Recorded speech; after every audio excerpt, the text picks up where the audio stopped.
Hello दोस्तों, हमारे YouTube channel में एक बार फिर से आपका स्वागत है।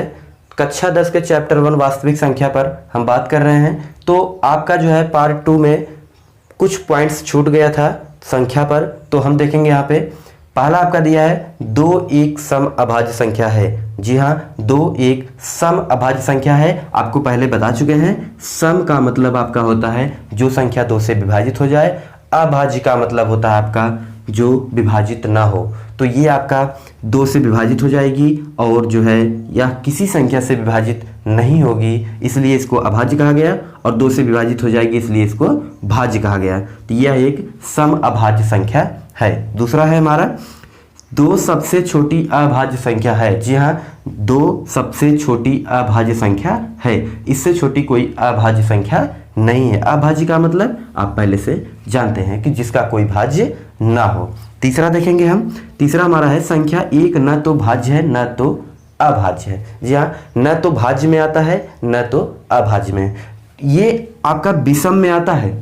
एक जो है विषम में आता है क्योंकि इसमें जब हम 2 का भाग देंगे तो हमारा शेषफल 1 आएगा, इसलिए यह विषम है। लेकिन भाज्य और अभाज्य में देखा जाए तो न तो भाज्य है न तो अभाज्य है। और परमेय में आएगा, यह परमेय संख्या होगी, पूर्ण संख्या है, पूर्णांक है और आपका प्राकृतिक संख्या है, लेकिन यह भाज्य और अभाज्य नहीं है। तो चौथा देखेंगे हमारा 0 एक परमेय संख्या है। जी हाँ, आपको पीछे बताया गया है पार्ट 2 में, वीडियो पार्ट 2 में आपने देखा कि 0 एक परमेय संख्या किस प्रकार से है, हमने आपको बता दिया है। तो यहाँ पे पांचवा देखेंगे, एक सबसे छोटी प्राकृतिक संख्या है।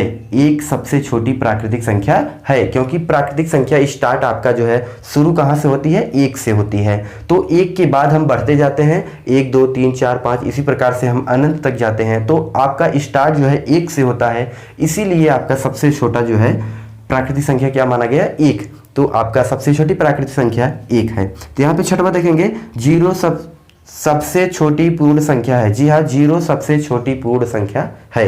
क्यों? क्योंकि पूर्ण संख्या हमारा 0 से स्टार्ट होती है। कहां से शुरू होती है, 0 से। तो यह सबसे छोटी पूर्ण संख्या मानी गई। पूर्णांक अलग है, आपका पूर्ण संख्या अलग है, आपको दोनों बताया गया है। सातवां देखेंगे। सातवां है 90 91 92 93 94 95 96। 7 क्रमागत भाज्य संख्या जिनके बीच कोई अभाज्य संख्या नहीं है। इसका मतलब यह हुआ कि यह 7 लगातार, यह देखिए क्रमागत है और 7 है, यह भाज्य है। क्या है? भाज्य संख्या है जिनके बीच में कोई अभाज्य संख्या नहीं है। आपका जो है 1 से लेकर 100 तक आप काउंट करोगे तो आपको यही संख्या मिलेगी, 7 क्रमागत भाज्य संख्या 90 से लेकर 96 तक। तो आपका सभी भाज्य संख्याएं हैं। यह जो है 90 जो है आपका किसी न किसी संख्या से विभाजित हो जाएगी, आपका 91 भी विभाजित होगी, 92 93 सभी संख्याएं जो है आपकी किसी न किसी संख्या से विभाजित होगी। तो यहाँ पे माना गया इसको 7 क्रमागत भाज्य संख्या जिनके बीच कोई अभाज्य संख्या नहीं है।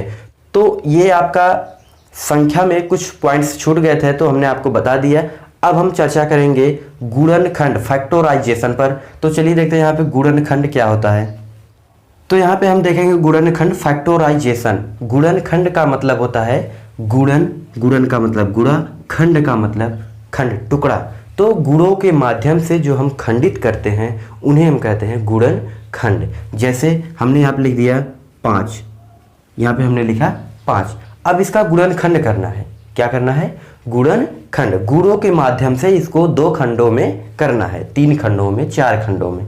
तो किस प्रकार से करेंगे? तो ये एक अभाज्य संख्या है। क्या है? अभाज्य संख्या। तो जब हम गुणनखंड करते हैं तो हमारा किताब में या प्रश्न जहां पूछा जाता है, या पूछे या ना पूछे, लेकिन आपको करना ही होता है अभाज्य गुणनखंड। उसको कहा जाता है अभाज्य गुणनखंड। लिखा नहीं होता है, कहीं कहीं आपको लिखा मिलेगा तो लिखा होता है कि अभाज्य गुणनखंड कीजिए या गुणनखंड कीजिए। तो आपको हर समय हर कंडीशन में अभाज्य गुणनखंड ही करना होता है। तो हम देख रहे हैं यहाँ पे 5 का गुणनखंड, 5 एक अभाज्य संख्या है, इसका मतलब इसका कोई गुणनखंड नहीं है। इसको आप क्या लिख सकते हो, 1 गुणे 5। यहाँ पे जो है कोई परिवर्तन नहीं हुआ। तो कोई हम दूसरा देखते हैं, यहाँ पे 6 लिया गया। क्या लिया गया?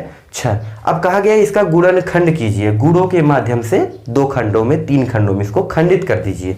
चलिए यहाँ पे देखते हैं, इसका गुणनखंड करना हुआ तो हम लिखेंगे 2 गुणे 3, क्योंकि होता है आपका 2 3 या 6, 2 तिहाई 6। यहाँ पे हमने किया 2 तिहाई 6, हमने गुणों के माध्यम से इसको 2 खंडों में कर दिया। यहाँ पे गुणा का चिन्ह लगा है, इंटू लगा यहाँ पे, तो हमने इसके माध्यम से 2 खंड में कर दिया। और 2 और 3 जो हमने खंडित किया यह अभाज्य संख्या है। ध्यान से देखिए 2 और 3 दोनों आपका क्या है, अभाज्य संख्या है। तो हम गुणनखंड जो करते हैं हमेशा हमारा गुणनखंड अभाज्य संख्या में होती है। तो यहाँ पे हमने देखा 6 का गुणनखंड 2 और 3 है। तो यहाँ पे हम देखेंगे 10, क्या देखेंगे 10। अब इसका गुणनखंड आपको करना है, किस प्रकार से करेंगे, लिखेंगे 2 गुणे 5। यहाँ पे हमने लिखा 2 गुणे 5, तो यहाँ पे आपका 2 भी आपका अभाज्य है और 5 भी आपका अभाज्य है। तो इसका मतलब यह हुआ कि जितने भी हम गुणनखंड निकालेंगे सब में हमारा जो है अभाज्य गुणनखंड ही निकलेगा। प्रश्न में कहे या ना कहे, गुणनखंड का मतलब ही होता है अभाज्य संख्याओं में तोड़ना। अभाज्य संख्याओं में तोड़ना, गुणों के माध्यम से उसको खंडित कर देना, वही हमारा गुणनखंड है। तो यहाँ पे हमारा गुणनखंड 3 विधियों से निकाला जाता है। पहली विधि है भाग विधि, डिवीजन मेथड, इसको भाग विधि से निकालेंगे, हम आपको बताएंगे अभी। दूसरा है क्षैतिज विधि, इसका मतलब ये हुआ हॉरिजॉन्टल मेथड। क्षैतिज का मतलब आप जानते हो, जो इस प्रकार से रेखा खींची जाती है वो आपका क्षैतिज रेखा होती है। तो क्षैतिज विधि से हम आपको गुणनखंड करना बताएंगे। तो तीसरा आपका है वृक्ष विधि, ट्री मेथड। ट्री मेथड, तो ट्री आपने पेड़ देखा होगा, तो पेड़ आपका किस प्रकार से होता है, ऐसे होता है, कुछ इस प्रकार से आपका पेड़ होता है, शाखाओं के अंदर शाखाएं आपकी निकलती है। तो ट्री मेथड में आपको हम बताएंगे गुणनखंड किस प्रकार से की जाती है। तो आपका यहाँ पे एक आपका मूल होता है, तो एक मूल को हम मानते हैं संख्या, ये आपकी संख्या हो गई। आपको ऐसे पेड़ की तरह, ट्री की तरह आपको तोड़ना है, कई भागों में बिखेर देना है, वही आपका ट्री मेथड गुणनखंड होगा। तो चलिए देखते हैं यहाँ पे पहला क्या है आपका भाग विधि। तो पहला आपका भाग विधि है। तो भाग विधि से गुणनखंड किस प्रकार से करेंगे तो हम आपको बताएंगे। तो यहाँ पे हम कुछ संख्या मान लेते हैं। तो हमने एक मान लिया 25, हमने यहाँ पे क्या मान लिया 25। अब इसका कहा कि भाग विधि से गुणनखंड ज्ञात कीजिए। जी हाँ, प्रश्न आपका क्या बना, भाग विधि से गुणनखंड ज्ञात कीजिए, किसका 25 का। 25 का यहाँ पे आपको भाग विधि से गुणनखंड निकालना है। तो किस प्रकार से निकालेंगे, चलिए यहाँ पे देखते हैं। भाग विधि को हम इस प्रकार से निकालते हैं, ये देख रहे हो यहाँ पे, ये कुछ इस प्रकार से आपका डायग्राम बनेगा। तो ये आपने जो है सेट कर लिया है, आपको जो है यहाँ पे अभाज्य गुणनखंड निकालना है। तो गुणनखंड करने से पहले आपको अभाज्य संख्या मालूम होनी चाहिए। अभाज्य संख्या का मतलब आप पीछे देख चुके हो। तो अभाज्य संख्या में आपका पहले आता है 2, सबसे पहले आपका 2, फिर आपका 3, फिर आपका 5, 5 के बाद आपका 7, के बाद 11, कुछ इस प्रकार से आपका अभाज्य संख्याएं हैं। तो अभाज्य हमेशा गुणनखंड आपका अभाज्य संख्या से ही तोड़ी जाती है। तो यहाँ पे देखेंगे आप यहाँ पे 2 लिखोगे, क्या लिखोगे 2, जो कि आपका 25 2 से डिवाइड नहीं होगा, आपका शेषफल 1 आ जाएगा। तो हम यहाँ पे 2 से नहीं तोड़ेंगे। अगला नंबर है 3 का, तो लिखेंगे यहाँ पे 3। अब हम 3 से 25 में डिवाइड करेंगे, क्या डिवाइड होगी, बिल्कुल नहीं होगी। तो हम 3 को भी छोड़ देंगे, तो आपका यहाँ पे मिला 5। तो अब हम 5 से तोड़ेंगे, किसे तोड़ेंगे 5 से। क्या 25 में 5 का डिवाइड जाएगा, जी तो जाएगा। तो आप डिवाइड करोगे, आप 5 का टेबल पढ़ोगे, पहाड़ा पढ़ोगे, ताकि आपका 25 आ जाए, 25 आ जाए। तो 5 5 या 25, यहाँ पे 5 आ गया। तो यहाँ पे आपका 5 5 25 हुआ। अब ये 5 से डिवाइड करेंगे, फिर आपका 1 आएगा। तब तक हम डिवाइड करेंगे जब तक हमारा 1 ना आ जाए। नीचे जो हमारा बचा है 1 जब तक ना आ जाए तब तक हम इसको डिवाइड करते रहेंगे। तो ये आपका हुआ 25 का गुणनखंड। तो गुणनखंड आपका क्या हुआ 25 = 5 × 5। ये आपका आंसर हो गया 5 × 5। ये हमारा 25 का गुणनखंड। एक संख्या और हम लेते हैं 26। हमने यहाँ पे लिया 26। तो चलिए हम इसका गुणनखंड करते हैं। किस प्रकार से करेंगे, कुछ इस प्रकार से डायग्राम बनेगा। अब यहाँ पे हम सबसे पहले क्या लिखेंगे 2। सबसे पहले हम लिखेंगे 2, इसके बाद अगर नहीं कटा तो 3, 3 के बाद 5, 5 के बाद 7, 7 के बाद 11। तो आपको एक चीज़ ध्यान देना है यहाँ पे, 2 के बाद हम 3 लेंगे, 3 के बाद हम 4 नहीं लेंगे, 3 के बाद हम 4 नहीं लेंगे, क्योंकि जो संख्या हमारी 4 से विभाजित होगी वह संख्या 2 से पहले से विभाजित हो चुकी होगी। तो हम 4 को छोड़कर 2 से डिवाइड कर लेंगे, क्योंकि हमको अभाज्य संख्या से तोड़नी है। तो आपका 4 अभाज्य संख्या नहीं है, 4 आपका भाज्य संख्या है, और सबसे छोटी भाज्य संख्या क्या है, 4 है। तो यहाँ पे हम 2 से डिवाइड करेंगे तो हमारा आएगा 13, यहाँ पे 13 आएगा, ये आपका 13 आ चुका है। फिर हम यहाँ पे 13, अब 13 किन संख्याओं से डिवाइड होगी, आपको जो है अभाज्य संख्या याद होनी चाहिए, 11 के बाद आपका 13 आता है, इसका मतलब 13 आपका क्या है, अभाज्य संख्या है। 13 आपका प्राइम नंबर है, इसलिए हम 13 से ही डिवाइड करेंगे तो आपका आएगा 1, क्योंकि अभाज्य संख्या का परिभाषा क्या है, या तो 1 से डिवाइड होगी या तो स्वयं से डिवाइड होगी। तो यही आपका या तो 1 से होगी या तो स्वयं से होगी, तो आपका ये कट चुका है। तो ये आपका 26 का गुणनखंड क्या मिला आपको, 2 गुणे 13, आपका आंसर आया 2 गुणे 13। तो आपने देखा 25 का गुणनखंड 5 गुणे 5, अभाज्य संख्या से हम काट रहे हैं। यहाँ पे अभाज्य संख्या के अलावा हम यहाँ पे 4, 6, 8, 9, 10, 12 ये सब नहीं लेंगे, ये सब भाज्य संख्या है। भाज्य संख्या से हम गुणनखंड कभी नहीं तोड़ते हैं, तो हम तोड़ते हैं तो अभाज्य संख्या से। तो एक संख्या और लेते हैं, हम देखते हैं यहाँ पे, हम लेते हैं यहाँ पे 36 लेते हैं यहाँ पे, ये हमारा हो गया 36। अब हम 36 को तोड़ेंगे भाग विधि से गुणनखंड। चलिए देखते हैं, यहाँ पे हमको ऐसे बना लेना है। यहाँ पे हम क्या लिखेंगे, 2। अब सबसे पहले हम ट्राई करेंगे, 2 से डिवाइड हो रही है, जी हाँ 2 से डिवाइड 36 होगी आपकी, तो क्या हो जाएगी आपका 18, ये 18 हो गई। तो अब देखेंगे कि 18 किन संख्याओं से कटेगी। तो आपका फिर से 2 से कट रही है, तो हम 2 से ट्राई करेंगे। तो यहाँ पे 2 से कटी, कितना आ गई, 9, यहाँ पे 9 आ गई। फिर अब देखेंगे 9 किन संख्याओं से विभाजित होगी। तो आपका 2 से विभाजित नहीं होगी, तो हम जाएंगे 3 के पास। अब हम 3 से डिवाइड करेंगे, अगर डिवाइड होगा तो कर देंगे। तो हम 3 से डिवाइड कर रहे हैं, तो आपका 3 3 9, 3 3 का 9 हो गया, ये डिवाइड हो चुकी है। फिर आपका क्या बचा, 3 बचा, जो कि एक अभाज्य संख्या है, तो हम स्वयं संख्या से काटेंगे तो आपका आएगा 1। अब नीचे हमारा 1 आ चुका है, अब हम छोड़ देंगे। तो हमारा 36 का क्या हुआ गुणनखंड, 2 गुणे 2 गुणे 3 गुणे 3, ये हमारा गुणनखंड हो गया 2 गुणे 2 गुणे 3 गुणे 3। यही हमारा भाग विधि मेथड, आपका यही है डिवीजन मेथड, भाग विधि। तो आपने देखा पहला भाग विधि, अब हम आपको दूसरा बताएंगे क्षैतिज विधि। कौन सी विधि, क्षैतिज विधि। तो यहाँ पे हम दूसरा देखने जा रहे हैं क्षैतिज विधि, तो हॉरिजॉन्टल मेथड। इसका किस प्रकार से फैक्टराइजेशन किया जाएगा, चलिए यहाँ पे देखते हैं। तो आपका है, मान लीजिए यहाँ पे 24, यहाँ पे हमने ले लिया 24, इसका जो है आपको फैक्टराइजेशन करना है, ये आपका सेकंड मेथड है। तो यहाँ पे आपको 24 का अगर फैक्टराइजेशन करना है तो आपको इक्वल लगा देना है। इक्वल के बाद आपका यहाँ पे एक चीज़ आपको ध्यान देना है, आपका टेबल, आपका पहाड़ा जो है बहुत ही मजबूत होनी चाहिए।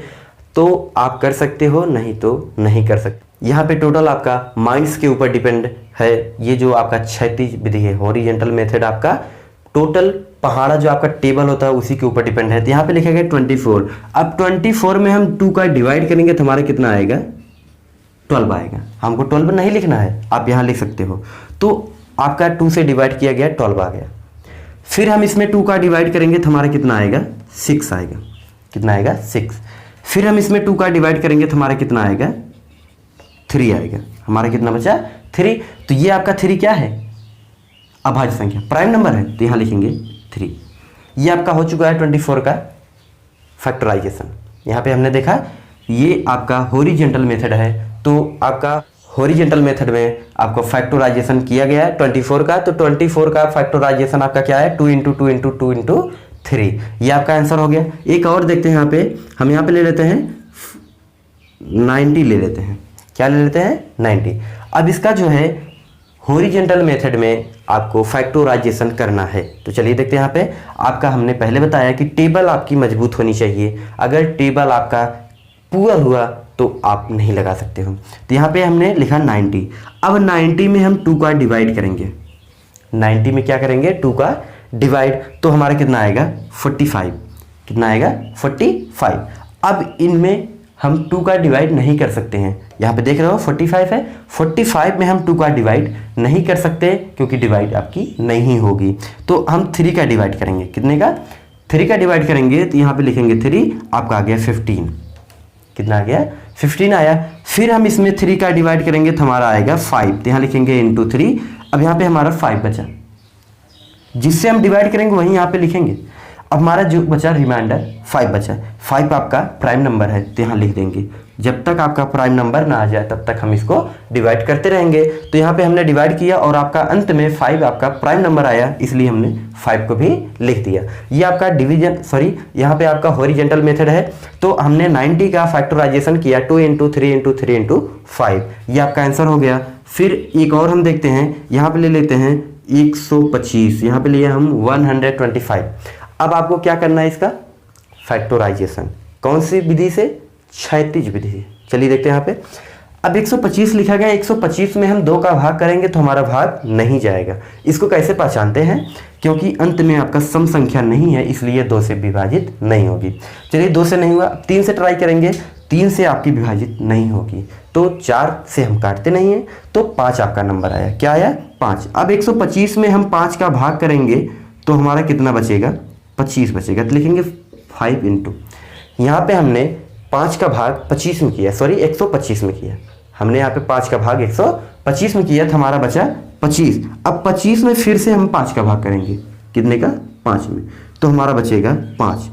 अब हमारा जो 5 बचा ये क्या है प्राइम नंबर। अब हम प्राइम नंबर को यहाँ पे नोट कर लेते हैं, तो लिख देंगे नोट। ये आपका आंसर हो गया 5 × 5 × 5। ये आपका 125 का डिवाइड हुआ, यहाँ पे फैक्टराइजेशन हुआ 5 × 5 × 5। ये आपका कौन सा विधि है, क्षैतिज विधि। अब हम तीसरा देखेंगे वृक्ष विधि। कौन सी विधि, वृक्ष विधि, ट्री मेथड। तो हम तीसरा देखेंगे वृक्ष विधि, ट्री मेथड। इसका नाम क्या है, वृक्ष है। तो आप वृक्ष देखे होंगे। तो वृक्ष किस प्रकार से होता है, ऐसे इसका एक मूल शाखा होता है, इसमें जो है कई शाखाएं निकली होती हैं, शाखाओं के अंदर आपकी शाखाएं निकली होती हैं। तो कुछ इस प्रकार से इसका गुणनखंड फैक्टराइजेशन करने वाले हैं वृक्ष विधि से। चलिए देखते हैं। हम यहाँ पे एक नंबर लेते हैं 50। हमने यहाँ पे एक नंबर लिया 50। अब इसका कह दिया गया कि वृक्ष विधि से गुणनखंड कीजिए। आपका प्रश्न बना वृक्ष विधि से गुणनखंड कीजिए। तो आप क्या करोगे, सबसे पहले इसको सर्कल में बंद कर दो। हमारा पहला सर्कल में हमने क्या किया, बंद कर दिया। अब क्या करना है, इसको हमको 2 शाखाएं बनानी है। कितनी शाखाएं, 2 शाखाएं। तो हमको डिवाइड करना है। किन किन संख्याओं से डिवाइड हो सकती है आपका 25 दूना 50 होता है। 25 दूना 50, तो यहाँ लिखेंगे 2। अब यहाँ पे कितने में 2 का गुणा कर दे आपका 50 हो जाए तो हम लिखेंगे 25। ये आपका 25 दूना 50 हुआ। इन दोनों का मल्टीप्लाई ही आपका 50 है। यहाँ पे 2 आपका प्राइम नंबर हो गया, इसको आप भूल जाओ, छोड़ दीजिए इसको। यहाँ पे हम लेंगे 25, इसको 2 भागों में करेंगे। कितने भागों में, 2 भागों में। अब हमारा 25 कितनी भागों में कटेगा, 2 भागों में, तो 5 × 5 = 25। कितना बना आपका 5 × 5 = 25। ये जो 5 लिखा गया ये आपका प्राइम नंबर, ये जो आपका 5 लिखा गया प्राइम नंबर। तो आपका गुणनखंड कंप्लीट हो चुका है। जब तक आपका प्राइम नंबर ना आ जाए, अभाज्य संख्या ना हो जाए, तब तक हम जो है शाखाओं में शाखाएं तोड़ते रहेंगे। तो आपका ट्री मेथड यही है, वृक्ष विधि आपका यही है कि शाखाओं के अंदर शाखाएं हम निकालते रहेंगे जब तक हमारा प्राइम नंबर ना आ जाए। चलो एक संख्या और मानते हैं, यहाँ पे ले लेते हैं 150। हमने इसको सर्कल में बंद कर दिया। हमने एक संख्या लिया 150, हमने इसको सर्कल में बंद कर दिया। अब इसको जो है 2 भागों में तोड़ना है। कितने भागों में, 2 भागों में। 150 को हम 2 भागों में तोड़ेंगे तो 2 का भाग करो, चाहे 3 का भाग करो, चाहे जितने का भाग करो, आपका सब टूट ही जाएगा। तो यहाँ पे देखेंगे हम 2 का भाग करेंगे तो हमारा आएगा 75। कितना आया 75। हमारा एक शाखा निकल चुका है। यहाँ पे देखेंगे 2 हमारा क्या है, प्राइम नंबर है, तो इसको हम छोड़ देंगे। तो ये आपका प्राइम नंबर हो गया। अब यहाँ लेंगे 75 को, 75 को 2 शाखाओं में हम तोड़ेंगे तो आपका होगा 3 से। ये हमने 3 से 75 को 3 से डिवाइड किया तो हमारा कितना आएगा 25 आएगा। कितना आएगा 25। हमने जो है 25 दिया, आपका 75 हुआ। अब ये आपका जो 3 लिखा गया ये भी आपका क्या है, प्राइम नंबर है, इसको भी छोड़ दीजिए। हम लेंगे 25 को, 25 का कितना होगा 5 × 5 होगा। ये तो आपको पहले से पता है। तो ये हमने ट्री मेथड विधि लगाई। तो हमने कौन सी विधि लगाई, वृक्ष विधि। तो ये आपका है ट्री मेथड। तो आपको समझने के लिए एक और समझा देते हैं। चलिए एक और उदाहरण देख लेते हैं हम। 200, कितना 200। इसको हम सबसे पहले क्या करेंगे, सर्कल में बंद कर देंगे। ये आपका हो गया 200। अब 200 को जो है क्या करना है, फैक्टराइजेशन करना है। मेथड कौन सा लगाएं, ट्री मेथड। तो चलिए देखते हैं। यहाँ पे हम इसको तोड़ेंगे, आपका 10 करेंगे, एक करेंगे 20। यहाँ पे आपका हो गया 20 × 10 = 200, यहाँ पे हुआ 20 दहम्मा 200। हमने इसको दो भागों में तोड़ा है। अभी हम एक तरफ आपका प्राइम नंबर होता था, दूसरी तरफ आपका कंपोजिट नंबर। तो आप यहाँ पे देख रहे हो दोनों आपका कंपोजिट नंबर है, तो दोनों तोड़ेंगे। तो यहाँ पे 10 को क्या तोड़ेंगे, 2 गुणे 5, यहाँ पे होगा 2, एक में होगा आपका 5, यहाँ पे टूट गया। अब यहाँ पे क्या तोड़ेंगे, 2, फिर आपका होगा 10, यहाँ पे 10 दूना आपका 20 हुआ। फिर 10 को क्या तोड़ेंगे, यहाँ पे लिखेंगे 5, यहाँ पे लिखेंगे 2। तो हमने यहाँ पे दिखाया आपको दोनों तरफ हमने तोड़ा है। ये आपका ट्री मेथड है। देखिए यहाँ पे ध्यान से देखिए, पेड़ों की तरह यहाँ पे शाखाएं निकली, वृक्ष की तरह क्या निकली है, शाखाएं। इसमें शाखाओं में शाखाएं निकली हैं कई जो है। तो आपका यही है वृक्ष विधि। हमने आपको गुणनखंड फैक्टराइजेशन 3 मेथड आपको 3 विधियों में बताएं। पहली विधि भाग विधि, दूसरी विधि क्षैतिज, तीसरी है आपका वृक्ष विधि। तो तीनों विधि आपको समझ में आया होगा। जो समझ में ना आया हो आप वीडियो को दोबारा देख लीजिए, आपको समझ में आ जाएगा। तो यहाँ पे हमने देखा गुणनखंड आपका फैक्टराइजेशन कंप्लीट हो चुका है। अब हम आगे बढ़ते हैं यूक्लिड विभाजन प्रमेय क्या। अगला नंबर हमारा होगा यूक्लिड विभाजन प्रमेय क्या, वास्तविक संख्या के यूक्लिड विभाजन प्रमेय क्या। तो हम जो है इसको पढ़ने से पहले थोड़ी सी चर्चा हमने संख्या और गुणनखंड पर कर ली। तो गुणनखंड और आपका जो संख्या हमने बताया, इसमें यूक्लिड विभाजन में बहुत ही अहम भूमिका है। तो जो हम यूक्लिड विभाजन प्रमेय क्या पढ़ेंगे, इसके अंदर आपका डिवाइड है, सिर्फ आपका डिवीजन है और कुछ नहीं है। डिवीजन आप यूक्लिड विभाजन प्रमेय क्या पहले पढ़ चुके हैं, बस आपका इसमें एक नाम दिया गया और थोड़े से मेथड चेंज किए गए हैं। आपका भाग जो आप डिवीजन लगाते हो वही आपका यूक्लिड विभाजन प्रमेय क्या है। इसमें कुछ नामकरण कर दिए गए हैं और इसके नाम बदल दिए गए हैं, कुछ मेथड्स बदल दिए गए हैं और इसमें कुछ नहीं है। चलिए देखते हैं।